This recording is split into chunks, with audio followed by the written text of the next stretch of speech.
ऐसे मौके पे जिस वक्त अभी आयतुल्ला खामनाई जो है उनका जनाजा आज बरील होना है, तो इतलात ये आई कल रात से लेके अभी सुबह तक। इतलात क्या, बल्कि ये आपके सामने हमने फुटेज भी चला दी।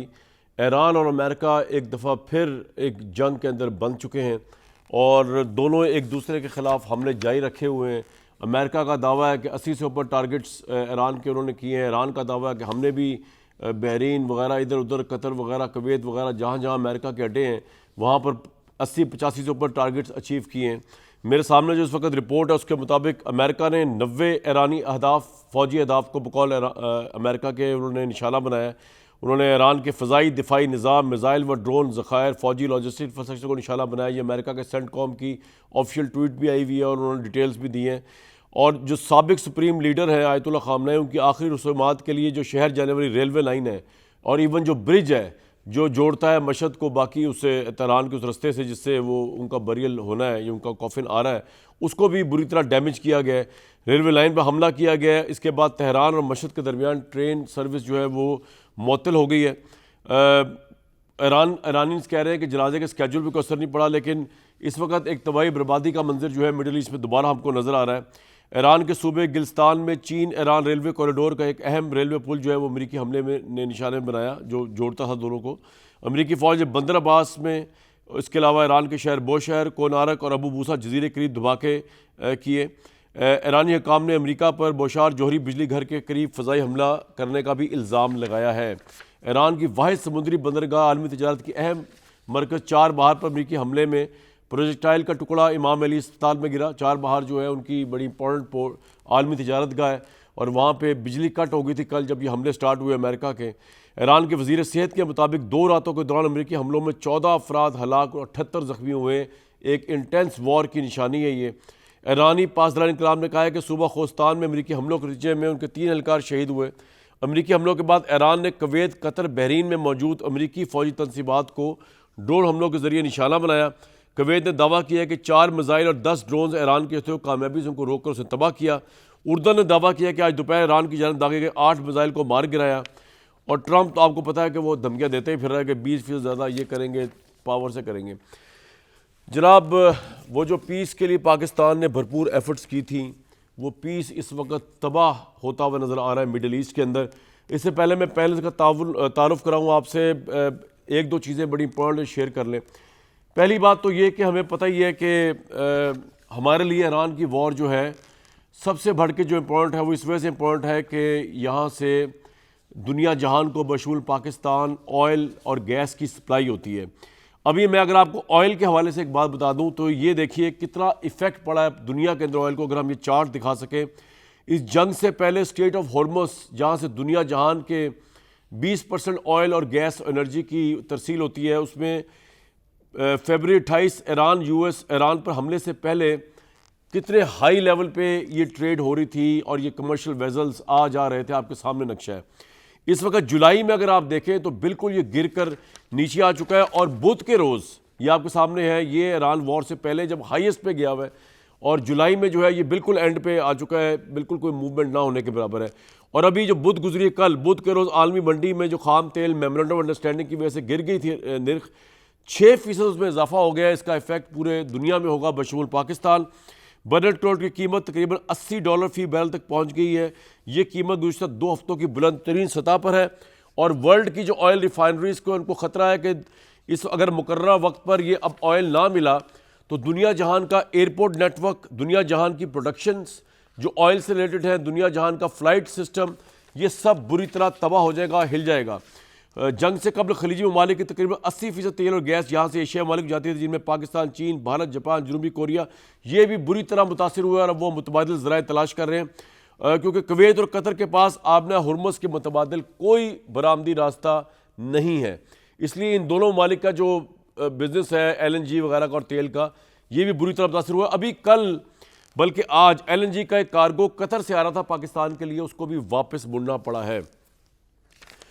अगर मैं आपको 1-2 चीज़ें और बता दूं कि इससे आपको अंदाज़ा हो कि इस वक्त अमेरिका बम्बारमेंट जो कर रहा है वो ना रजीम चेंज के लिए कर रहा है ईरान के अंदर, ना वो न्यूक्लियर वेपन्स के लिए कर रहा है, वो टोटल इस वक्त कर रहा है बम्बारमेंट ईरान पे कि स्टेट ऑफ हॉर्मस जो ईरान के लिए, मैंने आज से 1 महीना पहले भी यहाँ एनालिसिस किया था कि स्टेट ऑफ हॉर्मस जो है इस वक्त ईरान के लिए वही स्ट्रेटेजिक वेपन बन चुकी है जो किसी भी छोटी कंट्री के लिए न्यूक्लियर वेपन होता है अगेंस्ट बिग कंट्रीज़। यानी कि इजराइल और अमेरिका का ना ड्रोन्स का कोई मुकाबला है ईरान के साथ, ना फ़ज़ाई टेक्नोलॉजी का कोई मुकाबला है, ना नेवी का, ना बहरी का, ना बर्री फ़ौज का, किसी चीज़ का, ना टेक्नोलॉजी का कोई मुकाबला है, ना बॉम्ब्स का, ना ड्रोन्स का। एक चीज़ है जिसने अमेरिका को मजबूर किया मेमोरेंडम ऑफ अंडरस्टैंडिंग में, एक तो पाकिस्तान की डिप्लोमेसी, दूसरा ईरान के पास ये जो न्यूक्लियर वेपन से बड़ा हथियार आ गया है स्टेट ऑफ हॉर्मस, और इसकी बुनियाद के ऊपर अब ना ईरान इससे पीछे हटने को तैयार है, और अमेरिका जिसने जंग शुरू की थी न्यूक्लियर वेपन रिजीम चेंज के लिए, एंड में आके जो अमेरिका ने सरेंडर लाइक पोजीशन में गया है वो इस वजह से नहीं गया कि जी ईरान के न्यूक्लियर वेपन्स जो है उनका मसला हल नहीं हो रहा या वो नहीं हो रहा या वो फंस गए। अमेरिका और पूरी दुनिया फंसी है सिर्फ और सिर्फ स्टेट ऑफ हॉर्मस में जाके, और ईरान के पास वो पता है जो उसको अब न्यूक्लियर वेपन से भी बड़ा पता नज़र आ रहा है। और इस कॉन्टेक्स्ट में अब जब तक ये हमले जो है, सवाल सबसे बड़ा ये, क्या ये हमले ईरान के ऊपर स्टेट ऑफ हॉर्मस से ईरान की स्ट्रेटेजिक चाबी वापस ले लेंगे या नहीं लेंगे। तो मेरे सामने राइटर्स की एक बहुत अहम स्टोरी आई है, जो तज़िया हमने महीना पहले किया था वो राइटर्स ने आज किया है, और वो ये कि गुज़िश्ता 25 बरसों से अमेरिका और ईरान के दरमियान सबसे बड़ा तनाज़ा जो था जौहरी प्रोग्राम का था वो ख़त्म हो गया, वो अब तनाज़ा नहीं रहा। इसके लिए उसमें आलमी पाबंदियाँ भी लगी, सब कुछ लगा। अब अमेरिका और दुनिया और तेहरान के लिए आबना हॉर्मस को जौहरी प्रोग्राम से भी ज़्यादा अहम समझा जा रहा है। ये राइटर्स की रिपोर्ट है। ईरान ने वाज़ह कर दिया कि जब तक अमेरिका आबना हॉर्मस पर उसके कंट्रोल को तस्लीम नहीं करता वो जौहरी मुज़ाकरात दोबारा शुरू नहीं करेगा। ईरानी हुकाम का यह भी दावा है कि अमेरिका पस पर्दा ईरान के यूरेनियम अफसरदगी के हक़ को तस्लीम कर चुका है, यानी वो तो मामला हल हो चुका है, वो मान चुका है अमेरिका के ईरान यूरेनियम इनरिच कर सकता है। इसलिए अब तेहरान की पूरी तवज्जो आबना हॉर्मस पर मुस्तकिल कानूनी कंट्रोल कायम करने से है, और ईरान आबना हॉर्मस को अपना सबसे ताकतवर हथियार समझता है। ईरान के मुताबिक आबना हॉर्मस की बंदिश ने अमेरिका को मुज़ाकरात की मेज़ पर आने और जंग बंदी पर आमादा किया। अमेरिका और ईरान के दरमियान होने वाले महादे में कहा गया कि ईरान सिर्फ 60 दिन के लिए तजारती जहाज़ों को बगैर किसी फ़ीस के महफूज आमदोरफ्त की इजाज़त देगा। ईरान इस शिक की ये तशरीह करता है कि अमेरिका ने इनडायरेक्टली बिलावास्ता तौर पर आबना हॉर्मस पर ईरान के किरदार अथॉरिटी को तस्लीम कर लिया है और सिर्फ 2 माह तक फ़ीस ना लेने की शर्त रखी है। दूसरी जानब अमेरिका और खलीजी ममालिक की तशरीह को मुस्तरद करते हैं, तब ये जंग हो रही है और ये कंटिन्यू रहेगी। अमेरिका खलीजी ममालिक का कहना है कि इसका मतलब सिर्फ ये है कि ईरान जहाज़ों को गुजरने में सहूलत पैदा करे, ना कि ताकत के बलबूते पर अपनी शराइ या पाबंदियाँ आयद करे। ईरान अमेरिका पर बिल्कुल भरोसा नहीं करता। इस बेतमादी की वजह से ट्रंप की जानिब से 2018 में जौहरी प्रोग्राम का मुआहदा ख़त्म किया, वो उसकी इंडिकेशन है पिछली गर्मियों में जंग बंदी के दौरान दोबारा जंग। इसलिए वो अब इस बात पे किसी एग्रीमेंट पर डिपेंड ही नहीं कर रहा है ईरान, सवाए आबना हॉर्मस के। ईरान को खदशा है कि अगर वो हॉर्मस के मामले पर पीछे हटा तो अमेरिका उसके मज़ाइल और जौहरी प्रोग्राम में मज़ीद सख्त शराइत आयद करेगा, जिसे तेहरान अपनी शिकस्त या सरेंडर समझता है। तो ईरान का ये जो स्ट्रेटेजिक वेपन है, इसकी वजह से इस वक्त ये जंग जारी है, और सवाल सबसे अहम यही है कि ईरान के ऊपर इतने पुरजोर हमले, क्या इससे स्टेट ऑफ हॉर्मस की वो इम्पॉर्टेंट की वापस ले लेंगे। मेरे पास और भी बड़ी अहम चीज़ें आपसे शेयर करने के लिए कि किस तरह ये वॉर और ऑयल और गैस ने किस तरह हम, एक तो पेट्रोल है ना जो आपको नज़र आ रहा है, जो चीज़ें हमें नज़र नहीं आ रही, लेकिन वो भी ऑयल और गैस की बिरूल मिन्नत है, जिसमें हमारी रोज़मर्रा की डेली चीज़ें, आप लोग हैरान रह जाएंगे क्या ये चीज़ें भी ऑयल और गैस पर डिपेंड करती हैं। और जब वो आपको चीज़ें मैं बताऊंगा प्रोग्राम में आगे चल के कि ये चीज़ें भी ऑयल और गैस पर डिपेंड करती हैं, तो फिर आपको अंदाज़ा होगा कि स्टेट ऑफ हॉर्मस के बंद होने से, मिडल ईस्ट के अंदर इस जंग के दोबारा शुरू होने से पूरी दुनिया को सिर्फ ऑयल और पेट्रोल का बहरान नहीं, बल्कि डिटर्जेंट से लेके खाने पीने की आम चीज़ें, पानी की बोतलों तक का एक बड़ा बहरान इस जंग के साथ आ चुका है। पहले भी था, बीच में ख़त्म हुआ और फिर दोबारा आ चुका है। इसमें मैं आप प्रोग्राम में आगे चल के आपको चीज़ें बताऊंगा जो ऑयल और गैस से बनती है और जो हम सोच ही नहीं सकते कि ये ऑयल और गैस या जंग से इफेक्ट हो सकती है। मेरे साथ मियां सलाउल्लाह साहब, साबिक सफ़ीर, air commander retired Khalid Chishti साहब, जावेद चौधरी साहब मौजूद है। जावेद चौधरी साहब, $1 मिलियन क्वेश्चन तो ये है कि क्या इतनी बम्बारमेंट जो अब दिन रात जारी है, इसके बाद अमेरिका मजबूर कर पाएगा ईरान को कि वो स्टेट ऑफ हॉर्मस से हट जाए, उस पोजीशन पे आ जाए जो पोजीशन पे ये इंटरनेशनल स्टेट जो थी, ना ये ईरान के अंडर थी, ना ये ओमान के अंडर थी, फ्री फॉर ऑल थी।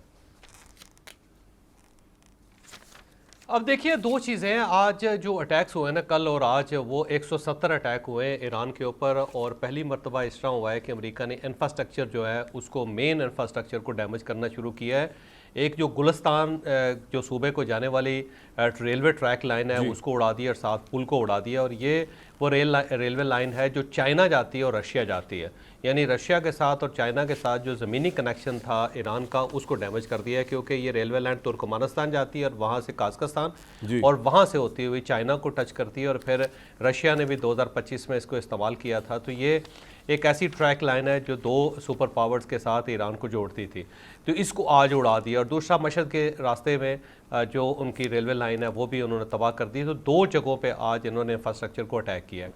दूसरा, इसके साथ साथ अगर आप कल का बयान डोनाल्ड ट्रंप का देखें, वो कहता है खारक जजीरा जो है ना उसके ऊपर मैंने कब्जा कर लेना है। अब अगर अमेरिका ये कर गुजरता है तो उसके बाद ईरान की पोजीशन जो होगी ना बहुत नाजुक हो जाएगी, क्योंकि खारक वो जगह है, वो शारग है जिससे उनकी पूरी इकॉनमी चल रही है ईरान की, और वहाँ पे तकरीबन 3.5 मिलियन बैरल तेल जमा करने की कैपेसिटी। चौधरी साहब ये कह रहे हैं कि अमेरिका ये प्लान कर रहा है कि खारिक आइलैंड पे कब्जा कर ले, और उसके बाद वो स्टेट ऑफ हॉर्मज़ से क्या उसकी वो सिग्निफिकेंस है, लोगों को बताएं जरा। अब उसकी वजह यह है कि अगर आप उसकी मेन शारक के ऊपर कब्जा कर लेते हैं तो फिर ईरान की पोजीशन बहुत ज़्यादा नाजुक हो जाएगी। आप ये समझें कि उसकी मैशत को आपने डबो के रख दिया, और उसके बाद स्टेट ऑफ हॉर्मज़ जो है ना, फिर उसके ऊपर कंप्रोमाइज़ करने पे ईरान मजबूर हो जाएगा। लेकिन इस मरतबा पिछली जंग से सूरत हाल कम्प्लीटली मुख्तलिफ है। वो कम्प्लीटली मुख्तलिफ इसलिए है कि फर्स्ट टाइम इस हुआ है कि नेटो जो है वो भी अब अमेरिका के साथ खड़ा होता हुआ नज़र आ रहा है। मिडल ईस्ट जो पहले खौफजदा था कि कहीं ऐसा ना हो कि हम बहुत ज़्यादा नुकसान हमारा हो जाए, लेकिन अब क्योंकि मिडल ईस्ट ने पूरी कोशिश कर ली है इस जंग को रोकने की और ईरान के साथ मामलात को सेटल करने की, और वो कामयाब नहीं हो सका मिडल ईस्ट, तो इस मरतबा मुझे लगता है कि वो भी खुल के अमेरिका को सपोर्ट करेगा, और ईरान के ऊपर अटैक्स जो है ना वो अब बराह रास्त वहाँ से स्टार्ट हो जाएंगे, जो मुझे लगता है। और थर्डली ये है कि क्योंकि अब पूरी दुनिया का इशू बन गया हुआ है, ये सिर्फ अमेरिका का इशू नहीं, अगर ये अमेरिका तक मामला रहता तो शायद पूरी दुनिया जो है वो खामोश रहती, क्योंकि स्टेट ऑफ हॉर्मज़ तो पूरी दुनिया की सारी नसें जो उनको दबाया जा रहा है, एनर्जी कॉरिडोर लाइन दुनिया के लिए ना सर, अब पूरी दुनिया के लिए मसला बन रहा है ना जी। स्टॉक एक्सचेंजेस क्रैश कर रही हैं, ऑयल की प्राइसेस ऊपर जा रही हैं, और ऐसा लगता है कि ईरान इस मसले को सेटल नहीं करना चाहता, क्योंकि इस मरतबा ईरान की तरफ से हुआ जो कुछ हुआ है, वो कह रहा है कि जो हमारा रास्ता है ना जी, आपने उसी से गुजरना है, हमसे इजाजत लेके जाना है, और अगर आपको अल्टरनेट रास्ता अख्तियार करेंगे तो हम आपके ऊपर अटैक करेंगे। स्क्रीन पे चौधरी साहब जो कह रहे हैं ना, स्क्रीन पे दिखा दें alternative routes through state of Hormuz का था। चौधरी साहब बोलते रहे प्लीज, कतर का ये दिखा दें जरा कि वो ओमान का जो बनाया है जी। चौधरी साहब आप कंटिन्यू करें प्लीज जी। अब देखिए, और उन्होंने जो फर्स्ट अटैक किया वो कतर के जहाज के ऊपर किया, जो सालस है इस सारे सिनेरियो के अंदर, और आपने सालस जो है ना उसके जहाज के ऊपर भी आपने अटैक कर दिया, और साथ ये पासदारान की तरफ से अटैक हुआ है, और आज पासदारान ने ये ऐलान कर दिया है कि जी आपने हॉर्मज़ हमारे कंट्रोल में, ईरान के नहीं, पासदारान के कंट्रोल में है।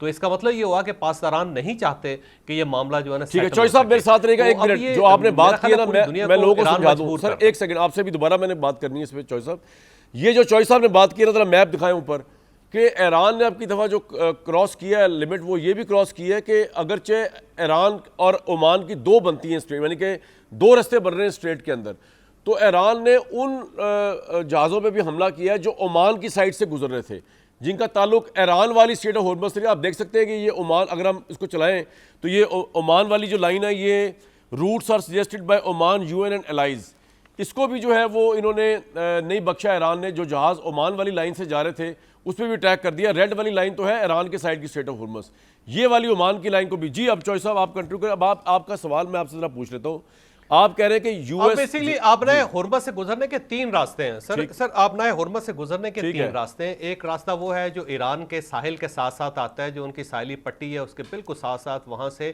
जो जहाज गुजरते हैं वो नजर आते हैं, आपको खुली आंखों से नजर आते हैं जी। और उसके बाद दूसरा रास्ता जो दरमियान में, जो दरमियान का रास्ता है उसके अंदर माइंस लगी हुई है, वहां से कोई जहाज नहीं गुजर सकता। अच्छा। और जो तीसरा रास्ता नया क्रिएट किया है उसने अमेरिका ने ओमान के साथ मिलकर, वो गल्फ स्टेट्स के साथ साथ गुजरता है। तो अब क्योंकि अमेरिका जो था ना 50% जहाज जो थे वो ईरान की मर्जी से वहां से गुजर रहे थे जहाज लेके, 50% अमेरिकन जो है वो ओमान के साथ साथ गुजार रहे थे ताकि खौफ लोगों का खत्म हो जाए और एक पैरेलल सिस्टम जो है क्रिएट किया जाए ताकि ईरान को ये मैसेज दिया जा सके कि हम आपकी इजाज़त के बगैर यहाँ से गुजर सकते हैं।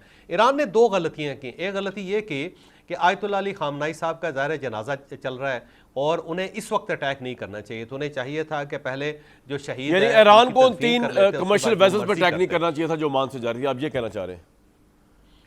नहीं करना चाहिए था, एक क्योंकि आपने जंग उस वक्त छेड़ दी जब वो शहीद का जनाजा चल रहा है, और दूसरा आपने अपने सालस के ऊपर अटैक कर दिया आपने, जिसने आपको सेफ्टी भी दी, सिक्योरिटी भी दी, कतर और वायदा सऊदी भी अरेबिया और करवाया, लाइबेरिया के और जिसके जहाज़ों पे पास भी। आपका $6 बिलियन पड़ा हुआ है, जी। और जो $6 बिलियन जो है वो आपके उनके पास पड़े हो, जो उन्होंने रिलीज करने हैं इस वक्त। तो एक पोजीशन जो है ना उसकी भी इन्होंने बिल्कुल वायलेट करके रख दी, उसको भी एम्बेरस कर दिया, आज कतर के ऊपर भी अटैक कर दिया।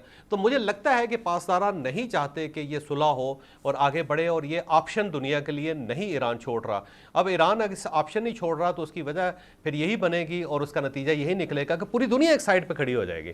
आप अमेरिका के साथ लड़ सकते हैं लेकिन पूरी दुनिया के साथ आप नहीं लड़ सकते। तो मुझे लगता है कि गलत साइड पे चले गया है ईरान, लेकिन और अब चौधरी ये साहब, अकेला भी रह जाएगा, आप और अकेला राइटर्स रह की जाएगा स्टोरी और से इसके एग्री साथ करेंगे ज्यादती कि बड़ी होगी। ईरान जो है अपने हुर्मुज़ को अब अपने लिए न्यूक्लियर वेपन से बढ़कर स्ट्रेटेजिक एसेट समझता है अपने डिफेंस के लिए?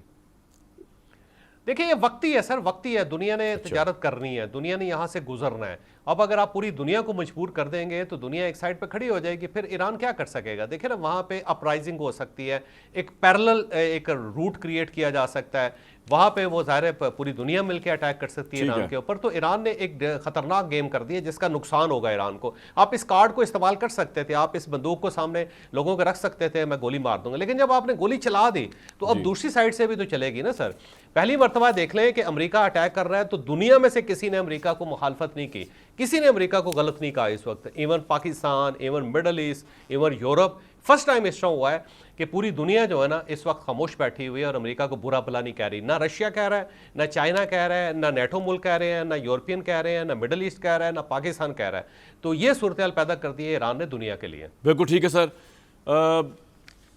एयर कमांडर साहब, चिश्ती साहब, ये बताइए कि एक बात बड़ी अहम इन्होंने की कि खार्क आइलैंड जो है वो शेरग है इनकी, ईरान की, और आप एग्री करते हैं इस बात से कि ये जो खार्क आइलैंड है ये बेसिकली इसके थ्रू ईरान कंट्रोल कर रहा है स्ट्रेट ऑफ हॉर्मुज़ को, और आपके ख्याल में कितना % चांस है कि अमेरिका खार्क आइलैंड को ऑक्यूपाई कर सकता है या उस पर कब्जा कर सकता है स्ट्रेटेजिकली स्पीकिंग?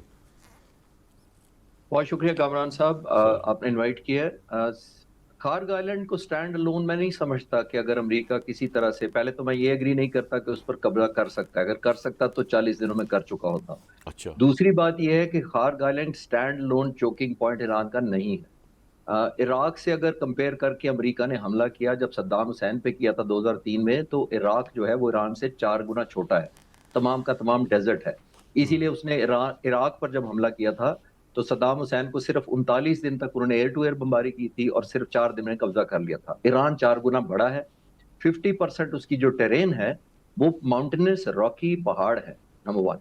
अब ये न्यू फाउंड एक रियलाइजेशन अमेरिका को आई है कि उन्होंने ज्योग्राफी को स्टडी नहीं किया, और सिर्फ पहली दफा नहीं किया। एक अमेरिकन फिलोसोफर थे, वो 1910 में फौत हो गए, मार्क ट्वेन।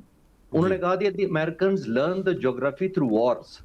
ये 125 साल पहले एक अमेरिकन ने कहा था। तो अब इन्होंने हमला करके अब रियलाइज किया कि स्टेट ऑफ हॉर्मुज़ के लिए तो नेवी को करीब लाना पड़ेगा, नंबर 1। दूसरा, मैं खार्क से इसलिए नहीं एग्री कर रहा कि देखिए, खार्क कब्जा करना उस वक्त भी मैंने अपना तज्जिए में कहा था, जब ये आपने देखा होगा ट्रूप्स ऑन ग्राउंड करना अमेरिका चाह रहा था, तो मैंने कहा था खार्क नहीं कर सकेगा बिकॉज कैजुअलिटीज नहीं अमेरिका इतनी ले सकता। ये बात है।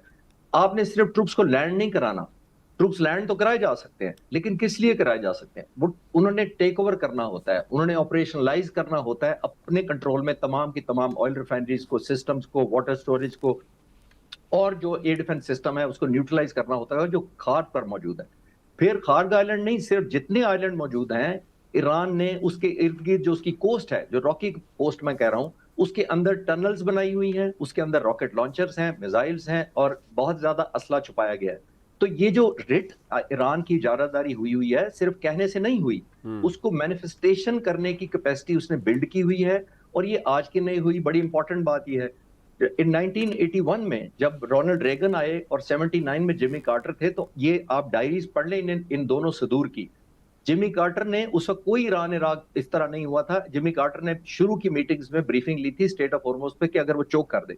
81 में रोनाल्ड रेगन आए, उनकी डायरीज पढ़ लें तो उन्होंने कहा कि सबसे पहले उन्होंने विजुअलाइजेशन करवाई थी कि अगर ईरान ये कर दे तो क्या होगा, अपनी नेशनल सिक्योरिटी से पूछा था। फिर एक और 1987 में आकर जब ईरान ने ये आपको याद होगा टैंकर वॉर शुरू हुई थी, जी। तो टैंकर वॉर में कुवैत के एक शिप को रीफ्लैग करके अमेरिकन फ्लैग के तहत शिप को एस्कॉर्ट किया जा रहा था, तो ईरान ने उस वक्त भी हमला किया था। 30 फुट का हल उसने तोड़ के डैमेज कर दिया था। फिर उसी जो डैमेज जहाज था उसने इन्हीं प्रोटेक्शन करने वाले जहाजों को एस्कॉर्ट करके निकाला था। तो ये मैं सिर्फ हिस्ट्री से इसलिए किया कि इतना आसान नहीं है कि खारग आइलैंड बहुत ज्यादा कैजुअलिटीज, क्योंकि ऑपरेशनलाइज करना अपने कंट्रोल में आई थिंक बहुत ही नुकसानदेह अमेरिका के लिए होगा। और फिर एक आइलैंड नहीं है कि जिससे वो चोकिंग हो जाए, इसमें कोई शक नहीं कि सबसे बड़ा आइलैंड है, सबसे ज्यादा वाइटल है, बट अमेरिकन तैयार हैं कैजुअलिटी के लिए। और लास्ट पॉइंट मेरी तरफ से ये है कि जब एक दफा जंग बंद हो गई है तो अमेरिकन प्रेसिडेंट ने जस्टिफाई कर लिया कि मेरी ये भी वजह थी, वो भी वजह थी, मुझे मिसलीड, मुझे फलां ने एडवाइस किया। लेकिन जब आप दोबारा जंग शुरू करेंगे एक न्यू फाउंड रियलिज्म के साथ, तो फिर आप कैसे जस्टिफाई करेंगे कि अब मैं वॉर ट्रॉफी क्यों नहीं अमेरिका लेकर आया?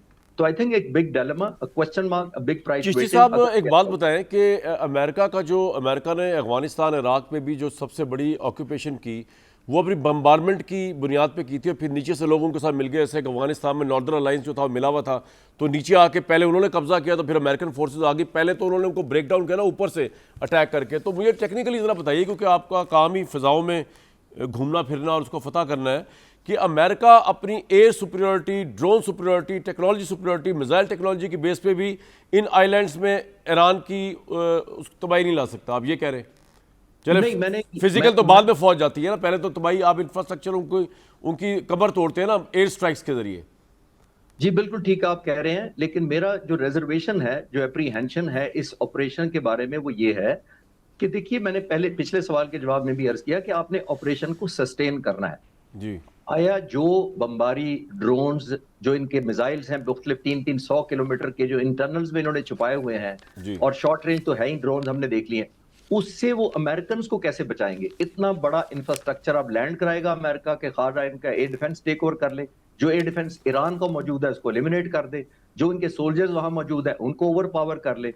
तो ये थ्योरेटिकली बहुत अच्छा लगता है और आमतौर पर हॉलीवुड में हमने देखा भी है, लेकिन it will be very bloody. ये बहुत ज्यादा अमेरिका को लॉस उठाना पड़ेगा, और अमेरिकी हमेशा से लॉस शाये रहे हैं, आज के नहीं है। Operation Eagle Claw, president Carter ने जब ऑर्डर किया था अपने 52 हॉस्टेजेस को रेस्क्यू कराने के लिए, सिर्फ हम 8 अमेरिकन मरे थे 1981 में अप्रैल में।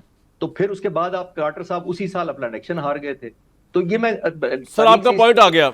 बस एक बात मैं आपको इस पर कह के आगे सनाउल्लाह साहब के पास जाऊंगा। जो डोनाल्ड ट्रंप को ना इस जंग के नतीजे में होने वाली अमेरिका की बदहाल इकॉनमी का ख्याल है, और मेरा नहीं ख्याल उसको अमेरिकन सोल्जर्स के दुनिया से जाने का भी कोई इशू है, क्योंकि वो तो क्लियरली कह चुका है उसने नेक्स्ट इलेक्शन तो लड़ना नहीं है। वो क्लियरली कह चुका है बदहाल होती है इकॉनमी, बदहाल हो, अमेरिकी इकॉनमी के अंडर मरते हैं तो मरे।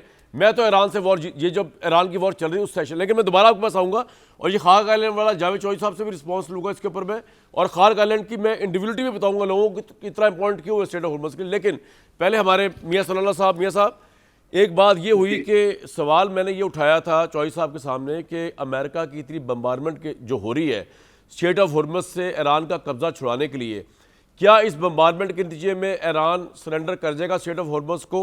उसके बाद मुझे बताया गया कि जी चिश्ती साहब ने बताया कि नहीं जनाब, वो खारग आइलैंड में भी अमेरिका कब्जा नहीं कर पाएगा, क्योंकि अब की दफ़ा इनको स्टेट ऑफ हॉर्मस खोलनी पड़ जाएगी, क्योंकि सॉरी चौधरी साहब ने ये बताया, क्योंकि ना नेटो साथ नज़र आ रहा है, ना मिडल ईस्ट साथ नज़र आ रहा है इनके ईरान के साथ, सब अब जा रहे हैं अमेरिका के साथ, नेटो भी अमेरिका के साथ, पूरी दुनिया अमेरिका के साथ, चाइना अमेरिका के साथ। इतना प्रेशर पड़ेगा कि ईरान को जो है स्टेट ऑफ हॉर्मस छोड़नी पड़ेगी। आप भी सर ये देख रहे हैं कि एक तो बम्बारमेंट और डिप्लोमेटिक और पूरी वर्ल्ड का प्रेशर ईरान के ऊपर, स्टेट ऑफ हॉर्मस खुल जाएगी।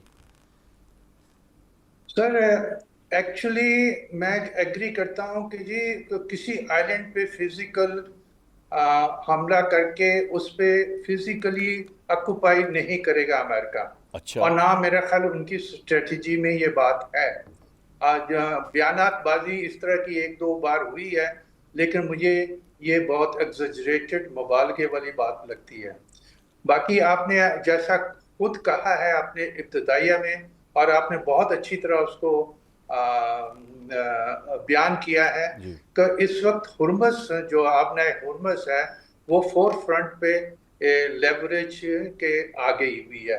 वो पहले बैक में थी, हिस्ट्री में उसकी स्टडी होती रही थी, लेकिन कभी इस तरह सोचा नहीं गया था कि इस तरह की ब्लॉकेड होगी। इसलिए ये पहली बात उस न्यू फाउंड वेपन के तौर पे डिस्कवर किया है ईरान ने। अब उनके पास दूसरा वेपन तो है नहीं। अब वो इस वेपन को to the maximum extent use करने की कोशिश में है जी। और इसके लिए वो पूरी तरह तैयार भी हैं। लेकिन उनकी तैयारी क्या उनका कंट्रोल को रखेगी, मैनेजमेंट को रखेगी जिस तरह वो चाहते हैं?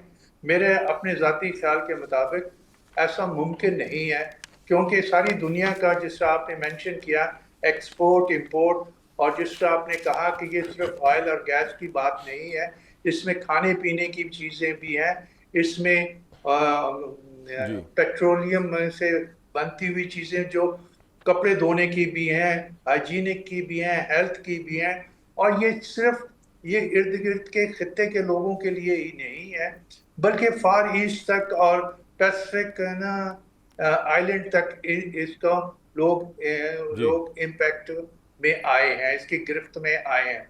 तो अब जो इसकी पोजीशन बनती जा रही थी ईरान की कि ये एक अहम सतून के तौर पे उभरा था, मेरा ख्याल में अब फिर ये आइसोलेट होने के अमल में है। अच्छा। ये बात इनके लिए अच्छी नहीं है।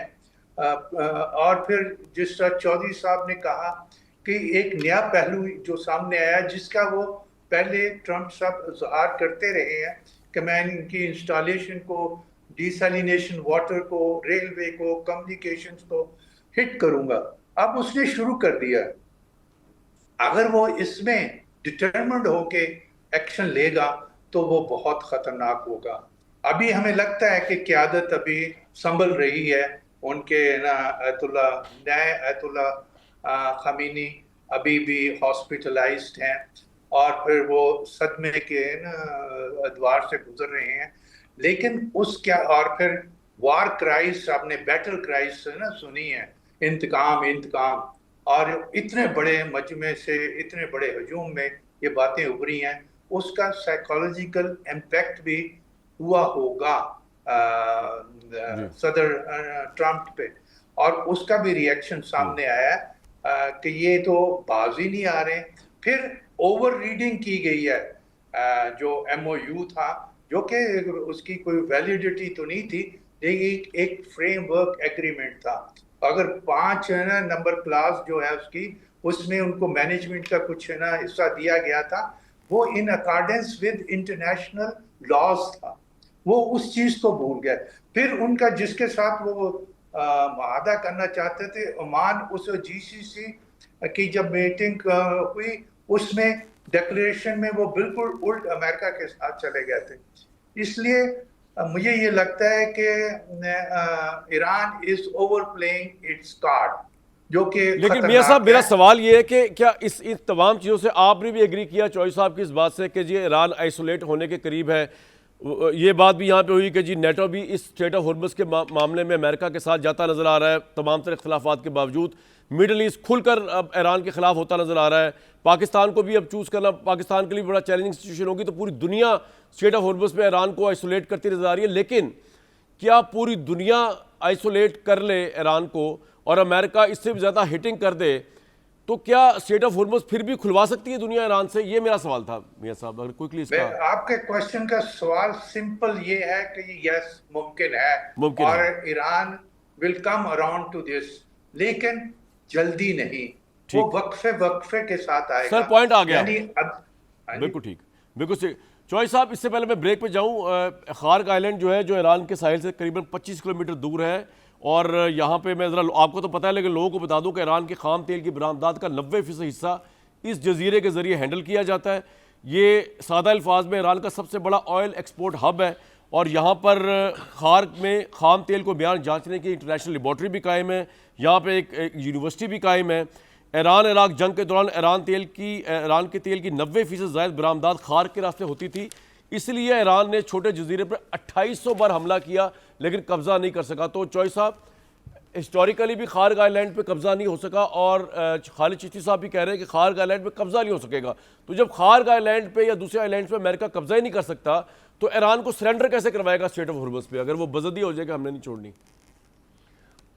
अब देखिए सर, खार्क जजीरा जैसे आपने फरमाया ना सर, ये एक आइलैंड नहीं है, ये बेसिकली तो एक टर्मिनल है जिससे ऑयल और गैस जो है ना एक्सपोर्ट की जाती है। ठीक है। अब अगर उसके ऊपर फर्ज कर ले किसी न किसी टेक्निक से मिडल ईस्ट अगर उसके अंदर आ जाता है, इराक का रास्ता इख्तियार कर लेता है अमेरिका, और अमेरिका ये कहता है कि भाई हुक एंड क्रुक मैंने कुछ अर्से के लिए इसके ऊपर अटैक करना है, इंफ्रास्ट्रक्चर तबाह कर देना है इनका, और जो इनकी स्टोरेज है ऑयल की 3.5 मिलियन बैरल की जो स्टोरेज है उसको बर्बाद कर देना है, या उसके ऊपर बम लगा देने, या उसके ऊपर मिसाइल हमने लगा देने, या वो कहता है जी हमने इसका मुहासरा कर लेना है, या चले 2 महीने के लिए सही हमने वहाँ पे कब्जा कर लेना है।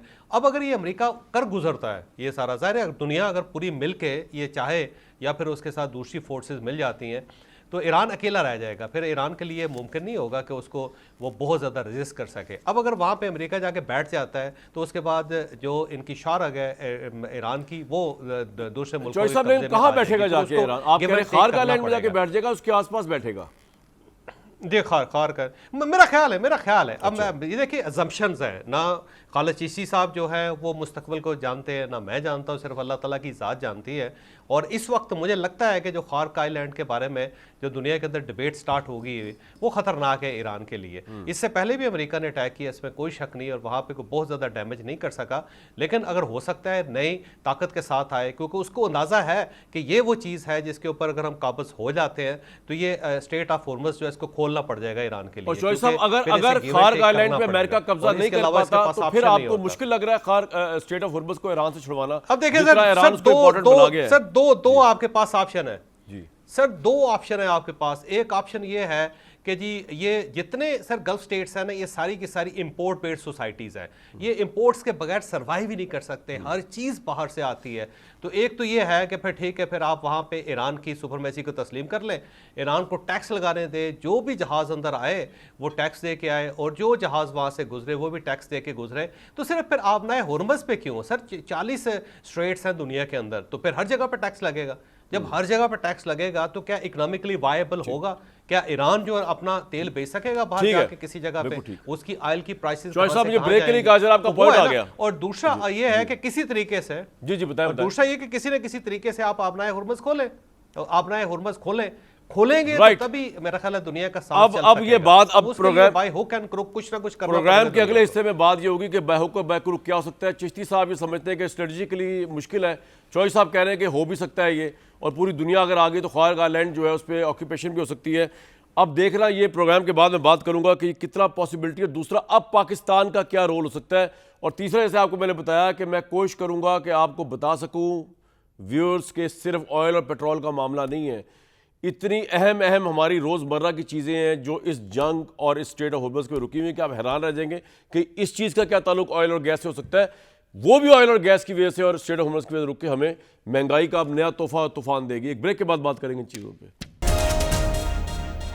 लो जी, डोनाल्ड ट्रंप को भी समझ नहीं आ रही बात, ईरान को भी समझ आ रही, हमारे मथे दोनों ही एक्सेप्शनल लोग, एबनॉर्मल तो नहीं कहता मैं, चले।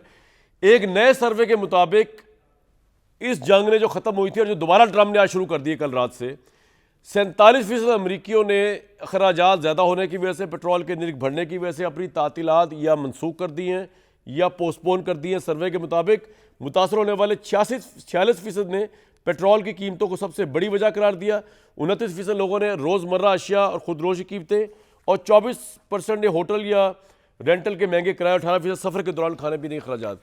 इसके बावजूद दोनों मुड़ने को तैयार नहीं है।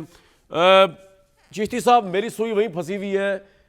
चॉइस साहब कह रहे हैं कि वहाँ बम भी नस्ब हो सकते हैं, वहाँ बड़ा कुछ हो सकता है, वहाँ ऑक्यूपेशन भी शायद अगर करना चाहे पूरी दुनिया मिलकर या अमेरिका। आप कह रहे हैं कि ऐसा पॉसिबल नहीं है। अगर आप इस बात पे अभी भी कायम है तो फिर ईरान को किस तरीके से समझाया जा सकता है या फोर्स किया जा सकता है वो स्टेट ऑफ होर्मुज़ की हवालदारी छोड़ दे? सवाल के 2 हिस्से हैं मेरे। जी मैं कन्वर्जेंस की तरफ जाता हूं जी। अगर डाइवर्जेंस आपको नजर आई है, जावेद चौधरी साहब की तरफ मेरा ख्याल ये नहीं है कि ये नौबत आएगी कि दुनिया मिलकर खार्क आइलैंड पर कब्जा कर ले। अच्छा, मेरा मानना ये है कि स्टेट ऑफ होर्मुज़ उस वक्त तक ईरान बंद रखेगा जब तक उसको एक मीनिंगफुल, वायबल एंड वेरीफाइबल एक लीवरेज ना मिल जाए। मैं बिल्कुल ये नहीं कह रहा कि state of Hormuz for ever चला गया हुआ है, ये टॉल बेस्ड होगा। मैं ये समझता हूं, और ईरान भी जाहिर है इससे कहीं ज्यादा समझदार लीडरशिप होगी, उनको ये लीवरेज मिला है। आपने खुद ही अपने तारुफ में कहा कि न्यूक्लियर बॉम्ब से ज्यादा खतरनाक जी, ये है। मैंने एक महीना पहले क्योंकि तज्जिया किया था। जी और मैंने अर्ज किया था पहले भी कि न्यूक्लियर बम तो पता नहीं एक दफा उन्होंने चलाना भी था जिंदगी में ईरानियों ने कि नहीं चलाना था, लेकिन स्टेट ऑफ हॉर्मुज तो रोज चेक एंड बैलेंस हो रहा है और उस जी वक्त से हम इसी की बातें कर रहे हैं। तो न्यूक्लियर बम से कहीं ज्यादा बड़ा ये साबित हुआ है। मेरा मानना ये है कि इसको टिल एंड ईरान नहीं चलाएगा, मुज़ाकरात हो रहे हैं, इसको ये वैल्यू में कन्वर्ट करेगा। जो एक डिबेट हो सकता है कि ईरान गलती करके ओवरडू तो नहीं कर रहा, हर आने वाले शिप को कर रहा है, मैं उसको डिफेंड नहीं कर रहा, लेकिन ये बड़ी थिन लाइन है ईरान के लिए, क्योंकि एक तरफ वो चाहता है कि it's should be a no go area, जितना ज्यादा वो स्ट्रिक्टली इन्फोर्स करेगा अपनी इजारादारी, ईरान समझता है कि उसको वही बेनिफिट कंपनसेशन में मिलेगा। नहीं, towards the लेकिन party। चिश्ती साहब एक बात बताएं, अमेरिका ने जनरल लाइसेंस जारी कर दिया, मुंजमद सासे के खुलने जा रहे थे, रिकंस्ट्रक्शन फंड को मिलने जा रहा था, उनकी ऑयल पे से पाबंदियां उतरने जा रही थी, न्यूक्लियर वेपन पे कोई बात नहीं कर रही थी, तो और ऐसा क्या ऑल्टरनेटिव लिवरेज आपके ख्याल में ईरान को मिलेगा जिसके बाद वो फौरी तौर पे हमेशा के लिए दस्तबरदार हो जाएगा स्टेट ऑफ हॉर्मुज से? वो बताएं मुझे, वो क्या है? जी बिल्कुल, आप ठीक कह रहे हैं। मैं इसी तरफ आ रहा था कि ईरान को ड्रॉ करनी चाहिए लाइन की, ओवरडू ना कर दे या ओवरस्टेप करके पूरा खेल ना खत्म कर दे। बिल्कुल आप ठीक कह रहे हैं कि ईरान को एक थ्रेशोल्ड रखनी चाहिए, उसको मीनिंगफुल, मैंने कहा वेरीफाइबल, जब अमेरिका ये जेस्चर दे दे, असासे रिलीज, मुझे लगता है कि शायद एसेट रिलीज जो उसकी फ्रोजन एसेट है वो हो सकते हैं, वन पॉसिबिलिटी हो सकते हैं।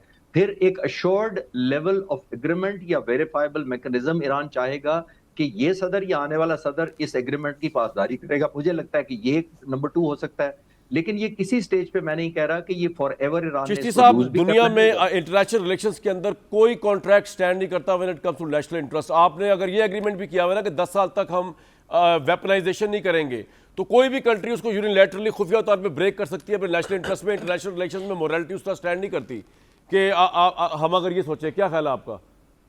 तो ईरानियों से ज्यादा किसको पता है कि जेसीपीओए की जिंदगी 3 साल भी नहीं थी। जी बिल्कुल ठीक कह रहे हैं आप। जी, तो जेसीपीओए सर उनको तो फिर श्योरिटी कहाँ से मिलेगी? चले आगे मैं लेके जाता हूँ बात आप, लेकिन आप अभी तक चिश्ती साहब इस बात पे कायम है कि स्ट्रेटेजिकली बड़ा मुश्किल है किसी भी आइलैंड पे ईरान के कब्जा करना इतना इजीली, या जी possible है?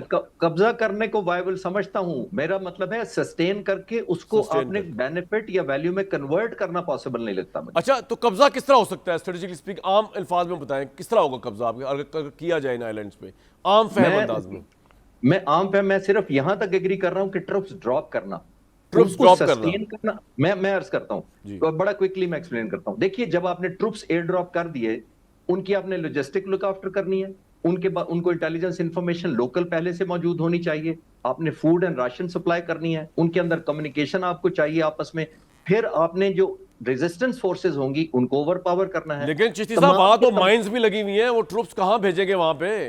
एक एक यही अमेरिकी तो मरेगा तो हेडलाइन बन जानी है। थैंक यू, आप मेरी बात को फिर सपोर्ट फाइनली आप कर रहे हैं। मैं यही अर्ज कर रहा हूं, वो तो पूरे जब उनको पता लगा कि खाक आइलैंड हमारे हाथ से निकल रहा है, तो फिर ईरानी तो पूरे खाक आइलैंड को माइन कर सकते हैं। बिल्कुल आप कह रहे हैं, डायनामाइट रख सकते हैं जैसे मैंने कहा। तो ये मुझे ब्लडी लग रहा है, नुकसानदेह लग रहा है। मेरा ख्याल से अमेरिका से जेम्स बॉन्ड को आना पड़ेगा खार्क आइलैंड पे कब्जा करने के लिए, क्योंकि वो फिल्मों में कर सकते हैं। लेकिन मैं आगे चलता हूँ। अमानुल्लाह साहब, सलामुल्लाह साहब, सॉरी सर, सलामुल्लाह साहब, मुझे ये बताइए कि पाकिस्तान अब क्या रोल प्ले कर सकता है? कि कोई लिवरेज है इस वक्त, या इस वक्त जंग इतने बदहाल हुए में दोनों के किसी की बात सुनने को तैयार नहीं अमेरिका और ईरान? मैं अगर इससे पहले जो आपने जी, सवाल जी, पूछा है, जी। मैं इसका भी जवाब दे दूं थोड़ा जी। सा। मैं बताना चाहूंगा, आप बार बार जो आपने हुर्मुज़ की बात करते हैं और उसके बाद खार्ज की बात करते हैं, मेरा जाती ख्याल में वहाँ कोई कब्जा करने का कोई प्लान नहीं है अमेरिका का, क्योंकि उसको पता है अपनी डिफिकल्टीज का, अपने जो चैलेंजेस है उनका।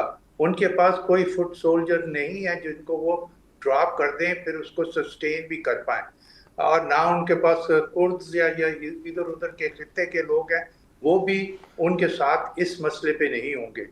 बाकी ये बात कही गई है कि नेटो ने ना किसी ने कंडेम नहीं किया। मैंने भी कहा कि वो आलमी तौर पे वो आइसोलेट हो रहा है ईरान, लेकिन इसमें मैं ये भी क्वेश्चन कर दूं, अगर नेटो ने उसको अब कहा है कि हम साथ हैं अमेरिका के, इसका ये हरगिज़ मतलब नहीं है कि वो ट्रूप्स दे देगा और वो बम्बार्डमेंट में शामिल इमीडिएटली हो जाएगा। ठीक है। तो इस वक्त अलोन और जो पहले से कुव्वतें हैं वही कुव्वतें हालते ठीक। जाने अब मेरा सवाल का अब दूसरा मैं हिस्सा आपसे कि अब जंग रोकने के लिए पाकिस्तान क्या रोल प्ले कर सकते हैं, जबकि दोनों जंग में मैं बहाल आपको हुए हैं उसकी इस वक्त, तरफ ईरान और अमेरिका।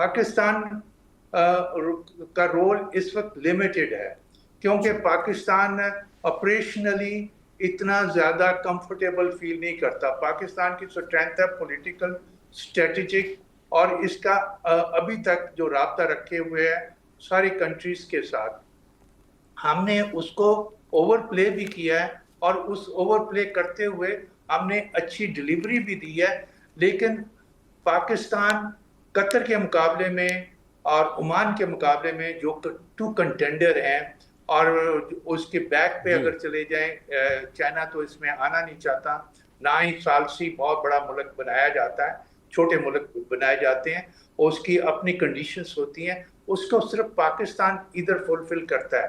अगर